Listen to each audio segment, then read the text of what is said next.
சரவண பவ. வேல் இருக்க வினை இல்லை, மயில் இருக்க பயமும் இல்லை. நீ இப்போது எவ்வளவு கஷ்டத்தில் இருக்கிறாய் என்று எனக்கு தெரியும். இந்த கஷ்டமெல்லாம் இன்னும் கொஞ்ச காலம்தான். என்னை நம்பு. இந்த உலகமே உனக்கு கஷ்டத்தை கொடுத்தாலும் உனக்கு துணையாக நான் எப்போதும் உன் கூடவே இருப்பேன். உன்னுடைய பண கஷ்டம் எல்லாம் தீரப்போகிறது. நீ எதற்கும் கவலைப்படாதே. உனக்கான வாழ்க்கை கண்டிப்பாக உன்னிடம் வந்து சேரும். நீ நினைத்த காரியங்கள் எல்லாம் கைகூடி வரும் நேரம் இது. அதனால் நம்பிக்கையோடு இரு. உன் துக்க நாட்கள் முடிந்து போயின. இனி நிம்மதி உன்னை ஆட்கொள்ளப் போகிறது குழந்தையே. எதையும் சுலபமாக எடுத்துக்கொண்டு நடக்கப் போகிற நிலைக்கு நீ வரத்தான் போகிறாய். உன்னை அரவணைக்க யாரும் இல்லை என்று வருந்தாதே. உயிருக்கு உயிராய் உன்னை நான் பாதுகாக்கின்றேன். வாழ்க்கையில் நீ பயணிக்கும் வழியில் உனக்கு என் துணை நிச்சயம் இருக்கும். உன் வேண்டுதல்கள் எல்லாம் பலிக்கும். உனக்கு எல்லா சூழ்நிலைகளிலுமே நான் துணை நிற்பேன் என் தங்கமே. இன்று உனக்கு ஏற்பட்ட விஷயங்களை அவமானம் என்று கருதாதே. உன் மனதில் கபடம் இல்லை. உன் மனதிற்கு தெரியும் யார் உன்னை ஏமாற்றுகிறார்கள் என்று. அவர்களை உன் வாழ்வில் இருந்து நகர்த்தி வை. உன் உண்மையான அன்பை உதாசீனப்படுத்துபவர்களுக்கு நிச்சயம் ஒரு நாள் உன் அருமையை நான் புரிய வைப்பேன். கவலையை விடு. துன்பங்கள் உன்னை காயப்படுத்த அல்ல, பக்குவப்படுத்தத்தான். நீ நிம்மதி இழக்காதே தங்கமே. நீ எப்போதும் மகிழ்ச்சியாக இருக்க பழகிக்கொள். எதற்காகவும் கவலைப்படாதே. எதுவும் இல்லை என்றோ, என்ன நடக்குமோ, என்ன பேசுவார்களோ, என்னிடம் இல்லையே, இப்படி சொல்வதை முதலில் தவிர்த்துவிடு. என்னிடம் ஒப்படைத்துவிடு. உன் அனைத்து பாரத்தையும் நான் தாங்கிக் கொள்கிறேன். என் கண்மணிகள் ஒரு நாளும் கலங்கக்கூடாது. உன் அப்பா நான் இருக்கிறேன். எதற்காக நீ கவலைப்படுகிறாய்? எதற்கும் அஞ்சாதே. எதுவுமே நடக்காது. எவரையும் நான் நெருங்க விடமாட்டேன். உன் சுவாசத்தை கூட என் அனுமதியின்றி எவரும் சுவாசிக்க முடியாது. எவரும் உன்னை தவறாக கூட நான் பேச விடமாட்டேன். நீ தேவையில்லாமல் பயப்படுகிறாய். உனக்கு தேவைப்படும் அனைத்தும் உன்னை வந்து சேரும் காலம் வந்து விட்டது. இருப்பதை வைத்து சிந்தித்து வாழ கற்றுக்கொள். அனுசரித்து போ. அதில் ஒன்றும் தவறு இல்லை. நாளை உன் தலைமுறை செம்மையாகும். அவசரப்படாமல் இரு தங்கமே. அனைத்தும் உன்னை தேடி வந்து சேரும் காலம் இது. எதிரிகள் இல்லை உனக்கு. இருந்தாலும் ஓடி ஒளிந்து விடுவார்கள். விரைவில் வாழ்க்கையில் மாறுதல்கள் ஏற்பட்டு கண்களில் நீர் வழிய என் வருகைக்காக நீ காத்திருப்பாய். என் புன்னகைக்காக காத்திருப்பாய். என் முகத்தில் ஏற்படும் புன்னகையை காண்பதே ஒரு விதமான அதிர்ச்சி. எவருக்கும் அந்த பாக்கியம் எளிதில் கிடைக்காது. இன்றும் எனது அசைவிற்காக அனைத்து ஜீவராசிகளும் காத்து கொண்டு இருக்கிறது. என் பெயரை இடைவிடாமல் ஜபித்து கொண்டு எல்லா விதமான சங்கடங்களையும் தைரியமாக நேருக்கு நேர் சந்தித்தால் எல்லா விதமான ஆபத்துக்களும் பறந்தோடிவிடும். என் நாமத்தின் சக்தி அவ்வளவு மகிமை வாய்ந்தது. எப்போது சங்கடம் வருகிறதோ அப்போது என் நினைவு உனக்கு வரும். ஏனென்றால் அப்போதுதானே சங்கடம் விலகும். உனக்கு தேவையான புத்தி அனைத்தையும் நான் கொடுத்து உன்னை விடுதலை செய்து காத்து நான் ரட்சிப்பேன். இதை மனதில் வைத்துக்கொள். இன்றைக்கு என்ன உணர்வில் நீ இருக்கிறாயோ அதே உணர்வில் என்றும் இருக்க பழகு. எந்தவித முயற்சியும் இல்லாமல் உன்னை கரை சேர்த்து விடுகிறேன். என்னிடம் திடமான நம்பிக்கை வைத்தாலே போதும். எல்லாம் தானே கிடைக்கும். அதில் தளர்விடையாத நம்பிக்கை கொள். எல்லா விளைவுகளுக்கும் ஒரு காரணம் உண்டு. அந்த காரணம் உனக்கு நன்மை தருவதற்காக மட்டுமே என்பதை நீ தீர்க்கமாக நம்பு. அனைத்தும் நல்லதற்கே. உன் ரணவழியை நான் அறிவேன். நீ தினமும் என்னிடம் மன்றாடி கேட்கிறாய், அப்பா இதற்கு முடிவே இல்லையா என்று. உன்னை காயப்படுத்தியவர் உன்னை புரிந்து கொண்டு உன்னோடு சேரும் காலம் வந்து விட்டது. ஏன் இப்படி துவண்டு போயிருக்கிறாய்? நீ துவண்டு போய் தைரியம் இழந்து நிற்கும் அளவிற்கு எந்த காரியமும் நடக்கவில்லை. நீயே தோற்றுவிட்டது போல ஒரு பொய்யான எண்ணத்தை உருவாக்கி உன்னுள் இருக்கும் நிம்மதியை இழந்து கொண்டு இருக்கிறாய். நிம்மதியில்லாமல் எப்படி நீ வாழ்வாய்? உன் நிம்மதியை விட வெற்றி தோல்வி பெரியது இல்லை. உன் நிம்மதியை குலைக்கும் அளவிற்கு ஒரு வெற்றியோ தோல்வியோ அதை உன்னில் இருந்து தூரமாக்கிவிடு. வெற்றி என்பது ஏது? ஒரு விஷயத்தை கையில் எடுத்து அதற்கான நுட்பங்களை கற்று அதனில் போட்டியிட்டு உழைத்து வெல்வது. தோல்வியோ வெற்றி என்பதை விட அதிகம் கற்றுத்தரும் ஆசான். ஒரு ஆசான் கற்றுத்தரும் பாடம் அனைத்தும் நமக்கு தோல்வியை கற்றுக் கொடுக்கும். தோல்விக்கு நிறைய ரூபங்கள் இருக்கும். துரோகம், ஏமாற்றி வெல்வது என நிறைய விஷயங்கள் சேர்ந்து தோல்விகள் வரும். அவைகள் உனக்கு கற்றுத்தரும் பாடமே வாழ்க்கையில் வெற்றியை குவிக்கும். அது மட்டும் இல்லாது வெற்றியின் சாதனைகளாய் உன்னில் அமையும். தோல்வியிலும் தனிமையிலும் கற்ற பாடம் குரு போதித்த பாடங்களுக்கு ஒப்பிட்டு கூறலாம். உன் அப்பா உன்னை எப்போதும் நான் கைவிட மாட்டேன். உலகத்தில் என்ன மாறினாலும் நகர்ந்தாலும் நான் உன்னை விட்டு எப்போதும் விலக மாட்டேன். நேரத்தில் குறிக்கும் கடிகாரத்தை பார். வாழ்வில் உன் உழைப்பு எப்படி இருக்க வேண்டும், உழைப்பின் முக்கியத்துவம் என்ன என்பது அப்போது உனக்கு புரியும். அன்பு என்பது ஒருவரை நாம் நேசிப்பது மட்டுமல்ல, வெறுப்பு என்ற எதிர்மறையை மறந்து நீ நேசிக்கும் முறையில்தான் உன்னை சுற்றியுள்ளவர்களும் அமைவார்கள். பேதமின்றி நேசிக்க எண்ணத்தை வளர்த்துக்கொள். அது உன்னால் சில சூழ்நிலைகளில் முடியாத போது வெறுக்க நினைக்காதே, நகர்ந்து நிற்க கற்றுக்கொள். அது உன்னை எப்போதும் சீரும் சிறப்புமாய் நிம்மதியான மகிழ்ச்சியான வாழ்க்கைக்கு வழிகாட்டும். நான் பெற்றெடுத்த பிள்ளை நீ. உன்னை விட்டு நான் எப்படி போவேன் என்று நீ நினைக்கலாம். உன்னை வலுப்படுத்தவே இங்கு நான் வந்துள்ளேன். உன் வாழ்க்கையில் நீ அறிந்தது இந்த ஒரு ஜென்மத்தில்தான் நான் உன்னுடன் இருக்கிறேன் என்று. ஆனால் இதற்கு முன் எடுத்த எல்லா ஜென்மத்திலும் உன்னுடன் தான் இருந்தேன். உன் உயிரின் அகண்டமாய் இப்பொழுதும் எப்பொழுதும் உன்னுடன் தான் உன் சாயப்பாவான நான் என்றும் இருப்பேன். உனக்கான எல்லாம் நான் தருவேன். கொஞ்சம் காலம் பொறுத்து கொண்டாய், இன்னும் கொஞ்சம் பொறுத்துக்கொள். உன்னை புறக்கணித்தவர் உன்னை தேடி நீ காட்டிய அன்பானது தூய்மையானது என்று உணருவார். உன் அன்புக்காக அவர்கள் ஏகி உன் அருமையை ரணப்பட்ட மனதிடமே வருவார். நிச்சயம் நான் மருந்தாக அனைத்தும் உனக்கு சுகம் பெற செய்வேன். இப்போது உள்ள உன் மனநிலைமை கஷ்டங்களை பார்த்து மறத்து போய் கண்ணீர் வற்றி இருக்கிறாய். இதை அனைத்தும் நான் மாற்றி அமைப்பேன்.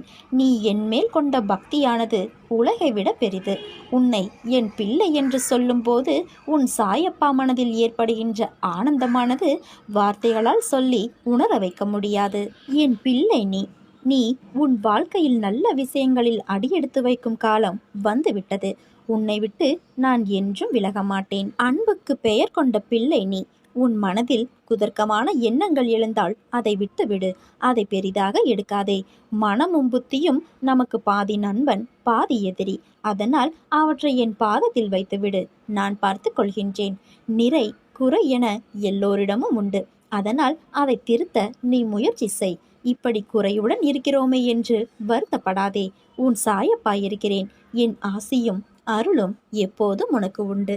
நீ நன்றாக நல்ல ஆரோக்கியத்துடன் நலமுடன் வாழ்வாய் என் கண்ணே. உன் அம்மாவாக அப்பாவாக என்றும் உன்னை அரவணைத்து நான் காப்பேன். உன் வாழ்க்கையில் சில நினைவுகள் உன் மனதில் வடுவாய் அமர்ந்து உன்னை அழுத்தி உன்னை முன்னேற விடாமல் வேதனை என்னும் படுகுழியில் தள்ளி உன் வாழ்க்கையில் நீ முன்னேற வேண்டும் என்ற எண்ணத்திற்கு அது தடையாய் இருப்பதனால் திக்கு தெரியாமல் குழம்பி போய் இருக்கின்றாய். நீ எதிர்காலத்தை யோசித்து எடுத்த முடிவை அவர்கள் அவர்களுஇல்லை. நீ அவர்களை காயப்படுத்தினாய் என்பது மட்டும்தான் அவர்களுக்கு புரியும். அவர்களுக்கான சூழ்நிலையை புரிந்துதான் நீ அந்த முடிவை எடுத்தாய் என்பது அவர்களுக்கு புரியாது. அதை எதிர்பார்த்தால் கடைசியில் நீதான் காயப்பட்டு நிற்பாய். உன்னை தவறாக புரிந்து கொண்டார்கள். நம்மை நேசித்தவர்கள் என்றுதானே வேதனை அடைகிறாய். எதற்கும் கலங்காதே. உன் சாயப்பா உனக்காகத்தான் இருக்கின்றேன். உன்னை நிச்சயம் நான் முன்னேற வைத்து வெற்றி பெற வைப்பேன். என்னை நம்பு. பொறுமையாக இரு. எல்லாவற்றையும் கடக்க நான் உதவுகிறேன். உன் மனதை மட்டும் என்னிடம் நிறுத்தி அமைதியாக இரு. பிறகு உனக்கு நடப்பவையெல்லாம் நல்லதாகவே நடக்கும். அதற்காக நான் உன்னுள் இருக்கும் பக்தியை கண்டு நான் வியக்கின்றேன். உன் அன்பு உணரும் நிமிடங்கள் என் கண்களிலிருந்து ஆனந்தமாய் கண்ணீர் வருகிறது. என் பிள்ளைக்கு சாயப்பா என்றால் உயிராய் நினைக்கும் என் குழந்தை பக்தியும் பாசமும் செலுத்துகின்றாய். அதனுடன் உன்னிடம் உன் சாயப்பா நான் எதிர்பார்ப்பது இன்னும் கொஞ்சம் பொறுமையாகவும் நம்பிக்கையுடனும் காத்திரு. உனக்கான பரிசை உன் சாயப்பா நிச்சயம் தருவேன். உன் அம்மாவாக அப்பாவாக நான் என்றும் என் கண்ணிமையில் வைத்து கருவறையில் காப்பது போல உன்னை வளர்ப்பேன். இருள் நீங்குவதும் விடியல் உதயமாவதும் உன் கைகளில் இல்லை. அதே போலத்தான் உனக்கான இருள் நீங்குவதும் விடியல் பிறப்பதும் உன் கையில் இல்லை. உன் கையில் எதுவுமே இல்லாத போது நீ ஏன் கலக்கமடைகின்றாய்? பயம் என்ற எண்ணத்தை தூக்கி வெளியில் எறி. எல்லாம் நல்லதாகவே மாறும். எதற்காகவும் நடுங்காதே. நான் இருக்கிறேன் உனக்காக. இன்னும் எத்தனை நாள் நான் பொறுமை காக்க வேண்டும்? இன்னும் எத்தனை நாள் இது நடக்கும் என்ற வார்த்தைகள் நிகழ்வாய் அரங்கேறும் என்று உன்னிடத்தில் 100 கேள்விகள் இருந்து கொண்டே இருக்கிறது. இப்போது நான் கூறும் பதிலும் கூட என்னிடம் நீ கேட்கும் நேரத்தில் நான் தருகின்ற பதில்கள்தான். கால நேரம் என்பது நாம் நினைத்தவுடன் வருவது அல்ல. அது நமக்கென்று உரித்தான நேரத்தில்தான் உதிக்கும். அதற்காகத்தான் சொல்கின்றேன். பொறுமையும் நம்பிக்கையும் தான் இவை இரண்டுமே காலங்களை நமக்கான சாதனைகளாய் மாற்றும். உன்னிடத்தில் உன் சாயப்பா நான் எப்போதும் இருப்பேன். கவலை கொள்ளாதே. எத்தனை பேர் கூடி நின்று உனக்கு வழியை அடைத்தாலும் அத்தனை பேரும் வியக்கும்படியாக நான் உனக்கு பல வழிகளை திறப்பேன். பாபா சொன்ன ஞானத்தை அருளும் கதைகள் எத்தனையோ, பக்தி மார்க்கத்தை வழியாக காட்டப்பட்ட பக்தர்கள் எத்தனையோ. இக்கதைகளை பயபக்தியுடன் சொல்பவர்களும் கேட்பவர்களும் பூரண சாந்தியை அனுபவிப்பார்கள். பாபாவின் திருமுகத்திலிருந்து வெளிப்பட்ட இக்கதைகளை கேட்டால் பக்தர்கள் உடல் உபாதைகளை மறந்து விடுவார்கள். இடைவிடாது தியானம் செய்தால் உலகியல் தலைகளிலிருந்து விடுபடுவார்கள். பாபாவின் திருமுகத்திலிருந்து வெளிப்பட்ட வார்த்தைகள் தேவாமிர்தம் போன்று இனிப்பவை. கேட்டால் பரமானந்தம் விளையும். நான் எவ்விதம் இவ்வார்த்தைகளின் இனிமையை விவரிப்பேன்? வித்வான் போலவும் பேரொழுக்கமுடையவர் போன்றும் நடிக்காமல் இக்கதைகளை யாராவது ஒருவர் பிரசன்னம் செய்வதால், மற்றவர்களுக்கு எடுத்து சொல்லுவதால், அவருடைய பாத தூளிகளில் விழுந்து புரண்டாலே எனக்கு மோட்சம் நெருங்கும் என்பதை நான் உணர்கின்றேன். இக்கதைகள் சொல்லப்படும் அசாதாரணமான பாணியும் கற்பனை வளத்துடன் பிரயோகிக்கப்பட்ட வார்த்தைகளும் சொற்றொடர்களும் கேட்பவர்களை மெய்மறக்க வைத்து எல்லோருக்கும் மிகுந்த ஆனந்தத்தை அளிக்கும். காதுகள் அவருடைய கதைகளை கேட்கவும், கண்கள் அவரை தரிசனம் செய்யவும் ஏங்குவது போல மனம் தெய்வீகமான தியானத்தில் மூழ்கி பிரக்ஞையை இழந்துவிடும். அன்பான குருவே என் அன்னை, அவருடைய கதைகள் ஒருவரிடமிருந்து இன்னொருவருக்கு வாய்மொழி செய்தியாக பரவும் பொழுது நாம் பயபக்தியுடன் அவற்றை காதுகளால் கேட்டு சேமித்து வைத்துக் கொள்வோம். சாயின் கதைகளை நாம் திரும்ப திரும்ப மனதில் ஓட செய்வோம். அன்பென்னும் கயிற்றால் கட்டி எத்தனை முடியுமோ அத்தனையையும் சேமிப்போம். பிறகு இப்புதையலை பரஸ்பரம் தேவைக்கு மேலாகவே பகிர்ந்து கொள்வோம். நீ என்னை தஞ்சமடைந்த பின் யாரை தேடியும் எதற்காகவும் செல்ல வேண்டிய அவசியமில்லை. உனக்கு தேவையான அனைத்தும் எனதருளால் உன்னை வந்து சேரும். வாழ்வில் தோல்விகளை கடந்து லட்சியத்தை அடைய வேண்டுமெனில் தெளிந்த அறிவோடும் விழிப்போடும் பேராசையை நிறைமனமாகவும் சினத்தை பொறுமையாகவும் கடும்பற்ற ஈகையாகவும் முறையற்ற பால்வேட்பை கற்பாகவும் தாழ்வு மனப்பான்மையை நேர்நிறை உணர்வாகவும் வஞ்சகத்தை மன்னிப்பாகவும் தனக்கும் பிறருக்கும் தற்காலத்திலும் பிற்காலத்திலும் அறிவிற்கும் உடல் உணர்ச்சிக்கும் வருத்தமேலாத அளவிலும் முறையிலும் செயலாற்றினால் நீ நிச்சயம் தடைகளை தகர்த்து வெற்றியடைந்து இன்பமாக வாழலாம். உன்னுடைய முக்கியமான குறைபாடு எதுவென்றால், நீ யோசித்து தீர்க்கமாக எடுத்த முடிவை செயல்படுத்துவதற்கு பதிலாக மீண்டும் அதை பற்றி ஆலோசித்து கொண்டும் பேசிக்கொண்டும் இருக்கிறாய் என்பதுதான். நடப்பவையெல்லாம் நன்மைக்கே என்று நீ முயற்சி செய். நீ என்னை காண இனி இங்கே வந்து சிரமப்பட வேண்டாம். நீ எங்கிருந்தாலும் உன்னுடனேயே நான் இருக்கின்றேன். பாபாவின் திருவுருவத்தை அடிக்கடி பார்க்க வேண்டும். அவரை எப்போதும் நினைக்காது உதவும் என்ற நோக்கத்துடன் பாபாவை போட்டோ எடுப்பதற்கு பம்பாயிலிருந்து சில மாணவர்கள் கேமரா ஒன்றுடன் வந்திருந்தனர். அவர்களுடைய நோக்கம் நிறைவேற போட்டோ எடுப்பது சரியான வழியல்ல. மாறாக அவர்கள் தம்மை காண முடியாதவாறு மறைந்து நிற்கும் சுவரை தகர்த்தறிய வேண்டும் என பாபா அறிவுரை வழங்கினார். அவ்வாறு தடையான சுவர் அகற்றப்பட்டு விட்டால் அவர்களும் பாபாவும் ஒருவரையொருவர் நேருக்கு நேர் தெளிவாக பார்த்து கொள்ள முடியும். தகர்த்தெறிவது என்பது எதிர்மறையான சாதனை. பாபாவின் சூசகமான பேச்சின் உட்பொருள் என்ன?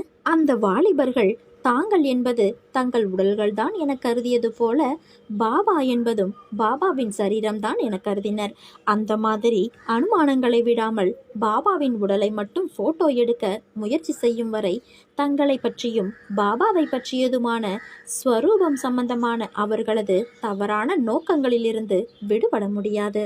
சீரடியில் உள்ள இவ்வுடலை பார்த்துவிட்டு சாய்பாபாவை கண்டுவிட்டதாக ஒருவன் எண்ணுவானேயாகில் அவன் எண்ணம் மிகவும் தவறானது. நான் இங்கே இல்லை என சில சமயங்களில் பாபாவே கூறுவார். சீரடியில் மட்டும்தான் பாபா இருக்கிறார் என்ற எண்ணம் வேண்டாம். பாபாவே கூறியுள்ளபடி தன் பக்தனுடன் எப்போதும் இருக்கிறார். பாபாவை ஷீரடியிலோ அல்லது வேறு ஒரு கோவிலுக்கோ கட்டுப்படுத்த வேண்டாம். பாபா மீது அன்பு கொண்டிருக்கும் உங்கள் வீடே துவாரகமாய்தான். அவரின்றி வேறு யார் உங்களை பாதுகாக்க முடியும்? நம் சாயப்பா நம்மை கண்ணுக்குள் வைத்து குழந்தையாக பார்த்து கொள்கிறார், பாதுகாக்கவும் செய்கிறார். நாம் நம்பிக்கையோடும் பொறுமையோடும் இருக்க வேண்டும். அதுதான் அவர் கேட்பது.